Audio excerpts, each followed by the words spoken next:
खाली पेट रहने की वजह से हमारी बॉडी उस चीज को अडॉप्ट कर चुकी होती है कि अब ये बॉडी इस तरह से ही रहेगी। तो इसका मतलब सिंपल सा समझने के लिए कि आपकी बॉडी की जो अंतड़ियां हैं वो थोड़ा सा कम हो जाती है, उनका कम होगा, आपके नमकियात कम होंगे, इलेक्ट्रोलाइट आपके कम हो जाएंगे, तो आपकी बॉडी, आपका सेल, बॉडी का जो सेल होता है वो वीक हो जाता है। जैसे पानी पिए, ज्यादा पानी पिए, ओआरएस बना लें, निमकोल बना लें, वो आप इस्तेमाल करें ताकि आपके पानी की जो कमी है वो पूरी हो सके। बॉडी को एनर्जी चाहिए थी, बॉडी को एनर्जी नहीं मिलेगी। जब बॉडी को एनर्जी नहीं मिलेगी तो बॉडी वीक होना शुरू हो जाएगी। बात कुछ लोगों की जहाँ पे डेथ भी हो जाती है। अस्सलाम वालेकुम। हमने नोटिस किया है कि 92% व्यूज़ हमारे पास ऐसे लोगों की तरफ से आते हैं जिन्होंने हमारे चैनल को सब्सक्राइब नहीं किया।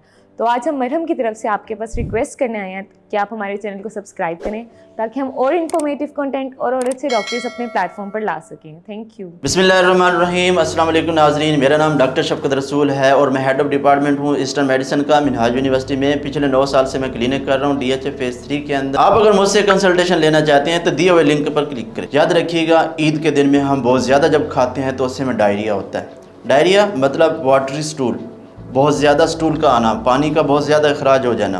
तो इससे क्या होता है, ये बहुत ज़्यादा जब आएगा तो बॉडी के अंदर जो वाटर है उसके कंटेंट को कम कर देगा। पानी कम होगा, आपके नमकियात कम होंगे, इलेक्ट्रोलाइट आपके कम हो जाएंगे, तो आपकी बॉडी, आपका सेल, बॉडी का जो सेल होता है वो वीक हो जाता है। जब वो वीक हो जाएगा तो इसका मतलब बॉडी डेथ की तरफ जा सकती है, ज़्यादा डिहाइड्रेशन होगी। तो होगा क्या, होता क्या है हमारा, हम जब बहुत ज़्यादा ओवर ईटिंग करते हैं, जंक फूड शुरू कर देते हैं। देखें, याद रखिएगा, हम जब रोज़े रखते हैं तो रोज़े रखने में हमारा सारा दिन जो होता है वो खाली पेट रहते हैं। हम लोग खाली पेट रहने की वजह से हमारी बॉडी उस चीज़ को अडॉप्ट कर चुकी होती है कि अब ये बॉडी इस तरह से ही रहेगी। तो इसका मतलब सिंपल सा समझने के लिए कि आपकी बॉडी की जो अंतड़ियाँ हैं वो थोड़ा सा कम हो जाती है, उनका साइज़ कम हो जाता है। फिर हम क्या करते हैं, जब खाना खाते हैं बहुत ज़्यादा, ईद वाले दिन हमने बहुत ज़्यादा खा लिया, दोस्तों के साथ गपशप की, उनके साथ खाना शुरू कर दिया, घर वालों ने कुछ ना कुछ बनाया होगा, वहाँ पे कुछ ना कुछ खा लिया। हम अपने रिलेटिव्स के पास जाते हैं, उनके घर गए, उन्होंने कुछ ना कुछ आपको सर्व कर दिया। वो जब हम खाते हैं तो उससे क्या होगा, हमारा ओवर ईटिंग हो जाती है। तो ओवर ईटिंग से हमारी अंतड़ियों पे इफ़ेक्ट पड़ता है। वो क्या करती हैं, पहले तो वो स्लो काम कर रही थी पूरे रमज़ान के अंदर, अब उन्होंने क्या किया, अब अपने उनके ऊपर लोड बढ़ा दिया। अब हमने जब उनके ऊपर लोड बढ़ाया तो वो काम भी वैसे ही करेंगी, मतलब उनकी मूवमेंट बढ़ जाती है। जब मूवमेंट बढ़ेगी तो उसके साथ क्या होगा, आपका खाने का कंटेंट जो है वो भी साथ जाएगा, फीसिस के थ्रू बाहर जाएगा।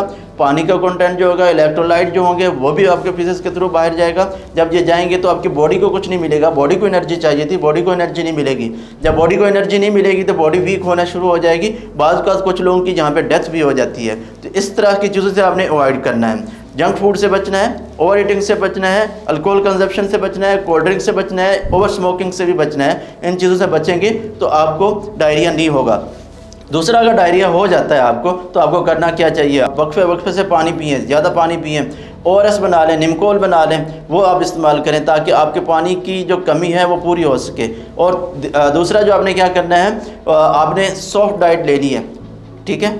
आपने वक्फा रखना है खाने के दरमियान, थोड़े थोड़े वक्फे के बाद आप खाना खाएं, सॉफ्ट डाइट खाएं, मतलब दलिया, खिचड़ी, केला एक्सेट्रा ये चीज़ें खाएं, दही खाएं। तो उससे क्या होगा, आपकी अंतड़ियों पे इफ़ेक्ट नहीं पड़ेगा, आपको डायरिया नहीं होगा और डिजीज़ से बच जाएंगे, डेथ से बच जाएंगे। अस्सलाम वालेकुम।